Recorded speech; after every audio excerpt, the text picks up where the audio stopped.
मैं आपको उसूल बरकत के लिए एक ओरिजिनल वाक़या बताता हूँ। मदूदी साहब का बेटा कहता है कि जी मदूदी साहब जिस मस्जिद में नमाज जुमा पढ़ा करते थे, वहाँ का देवबंदी मौलवी ना हर जुमे की तकरीर में ना घेर गार के तकरीर उन्हीं के ऊपर ले आता था।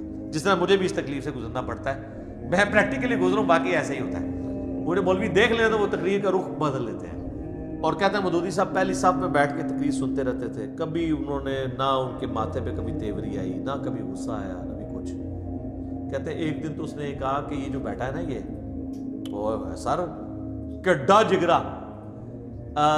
उलमा जो अहले हक है ना वो कहते हैं कि मदूदी साहब का इल्म उनके इल्म से भी ज्यादा था।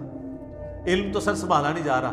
दुनिया में एक इंसान है, बल्कि मैं कहता हूं इस्लामिक हिस्ट्री में एक इंसान है जिसकी हर टॉपिक पे आपको कोई ना कोई बुक मिलेगी, जिसके मरने के बाद उसकी किताबें पढ़ के हजारों लोग मुसलमान हो रहे हैं। ये अबू अमीना बिलाल फिलिप्स मदूदी साहब का एक किताबचा पढ़ के मुसलमान हुआ है, जिसने 10,000 अमेरिकन फौजियों को मुसलमान किया है। मदूदी साहब के एक किताबचे से हुआ है। तो वो कहते हैं कि जनाब उस मौलवी ने कहा ये जो बैठा हुआ है ना ये मदूदी, ये मर जाए ना, इसकी कब्र पे जो घास उगेगी ना, जो बकरी वो घास खा लेना, उस बकरी का गोश्त भी हराम है। वो कहता है जी मैं तो गुस्से से उठा, मैं वापस आया, मैंने कहा जी अम्मा जी मैंने अब इस मस्जिद में जुमा नहीं पढ़ना। जाहिर है बेटा तो बेटा होता है, कौन सुनता है। तो कहते हैं मदूदी साहब आए तो ठंडे हो, कहते हैं बेटा क्या हो गया, इससे क्या फर्क पड़ जाएगा, कुछ भी नहीं होगा। कहते हैं वो इतने बर्फ के बने हुए। तो सर आज उस मौलवी का नाम मुझे भी नहीं पता,